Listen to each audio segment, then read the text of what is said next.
When I was in Laذقية countryside, people came up to us and they described in detail finding dead relatives either in a mass grave or in their homes in the village. اللي هن بيكونوا مرتك وابنك. مرتي وابني ايوه. كيف قتلون؟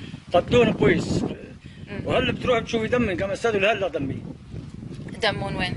بتشوفي بالبيت. بالبيت. تعال شوفي. يلا أنا وراك. On August the 4th, at dawn, over 20 different armed opposition groups launched an offensive campaign in Laذقية countryside. They then entered the villages and began going from house to house. In some cases, executed residents, in others, shot at residents that were desperately trying to flee. The villages that they targeted are Alawite villages. Baruda was the site from which government forces were shelling opposition strongholds. Taking Baruda and neighboring Alawite villages would be a shot into the heartland of Asad's stronghold, coming that much closer to Asad's hometown of Kardaha, and that much closer to Laذقية city, an area of strong support for the government. These villages are on the front line of what is an increasingly sectarian war between government forces and opposition forces. When we arrived in the countryside, what we saw was that village after village, homes had been destroyed, homes had been burnt, and that the population was by and large not around. One of the homes that I visited in Baruda was that of Hassan Shibli. Hassan Shibli told me how he had to make the difficult decision of fleeing in the morning hours of August the 4th, leaving behind his wife and his son who was paralyzed.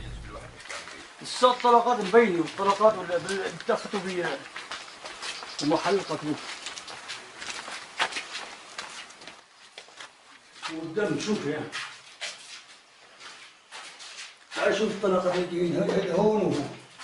طيب ده معلومة. طلقات. هاي ترى هي الرصاص اللي شو كان هون بيري. هي هون وهون وهون. والدم طير فوقني.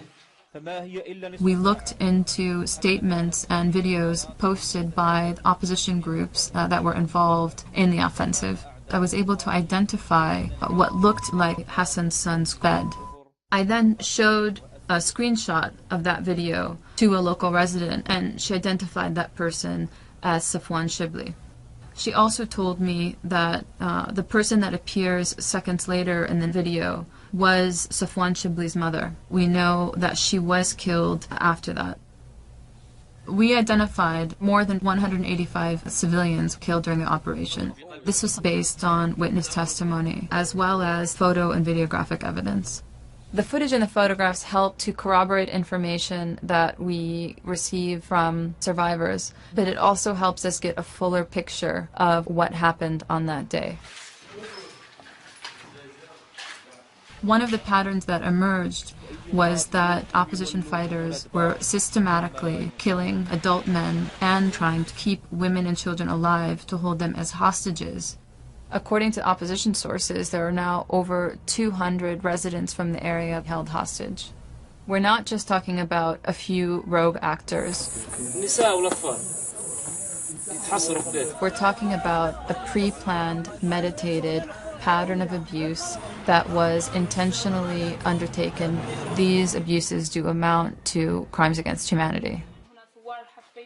By identifying the perpetrators of these violations, we are trying to ensure that all individuals will be held to account. We are calling for an arms embargo against groups that were responsible for fundraising, planning, and commanding this operation. The individuals or countries that are supporting these groups are now on notice about the types of violations that they are committing and could be complicit in war crimes and crimes against humanity if they continue to support them.